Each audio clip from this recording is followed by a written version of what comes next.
And staying with China, their military has been in the news for all the wrong reasons. Disappearing generals, purges at the top and persistent corruption. Despite all that, China's military expansion continues. Today, they unveiled a new warship, an amphibious assault vessel. It's called Sichuan. As you can see from the pictures, it is quite imposing. Total weight is around 40,000 tons.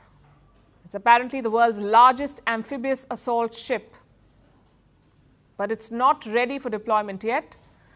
There will be more testing, more sea trials. Only then will the Sichuan be deployed. At first glance, it looks a bit like an aircraft carrier.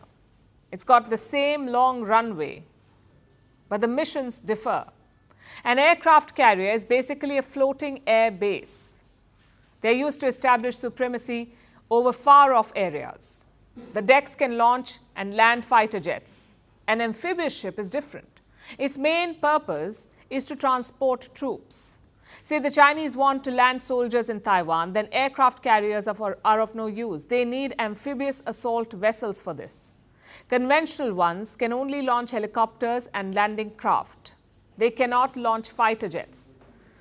But China's Sichuan can do both. It is fitted with an electromagnetic catapult, which means that it can launch and land fighter jets. So all in all, it's a very impressive ship. But Beijing could have something even more impressive up its sleeve. A sixth-generation fighter jet. Residents in the city of Chengdu recorded a mysterious plane flying over the city. It wasn't shaped like a normal jet. It was shaped like a diamond. Take a look at this first.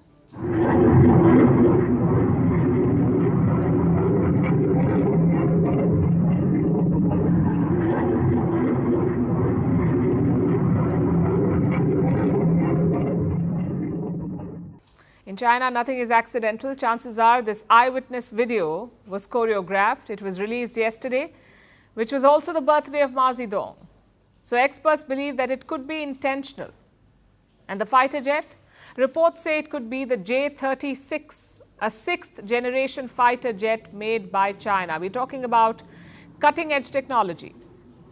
They have enhanced stealth modes. They can endure higher speeds, they can operate at higher altitudes, and they have extended range, meaning you can strike distant targets without refueling. That's something that's not possible so far. The current cream of jets are fifth generation. Like America's F-35 and Russia's Sukhoi Su-57, they're often accompanied by tankers or carriers. They need to stop, refuel, and then strike. But a sixth-generation jet may not have to. The Americans and the Europeans are also making such planes, but the Chinese are flaunting it. Just look at the shape of this mysterious plane. It doesn't have a tail, nor does it have any 90-degree shapes. And this is important because radars can easily detect 90-degree shapes. Clearly, the focus here is on stealth. So that's two major military leaps in 2 days. First, this possible sixth-generation fighter, and then the world's largest amphibious assault ship. The question is, why now? Why is China suddenly flexing its military muscles? There could be a number of reasons. One is to fight the perception. Xi Jinping's military purges have dominated headlines. Many experts have questioned its impact on China's military modernization. If you keep firing people, can you get work done? If there is so much corruption, can you build good weapons? Well, China says, yes, you can. Second, the South China Sea is heating up.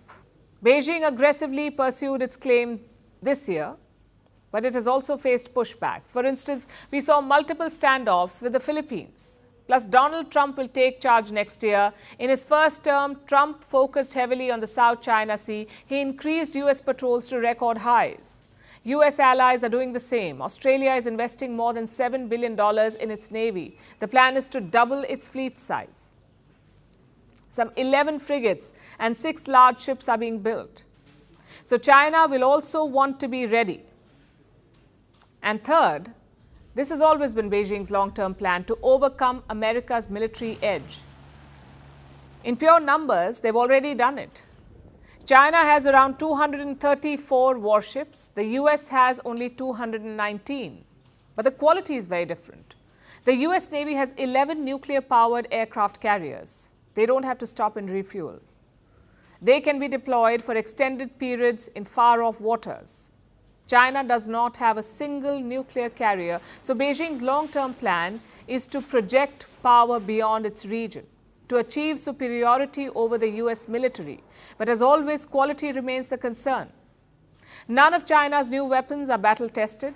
Their navy is not used to distant deployments, and they haven't fought a war in almost 45 years. So if the shooting starts, will China's shiny new toys survive? Well, that remains the biggest question.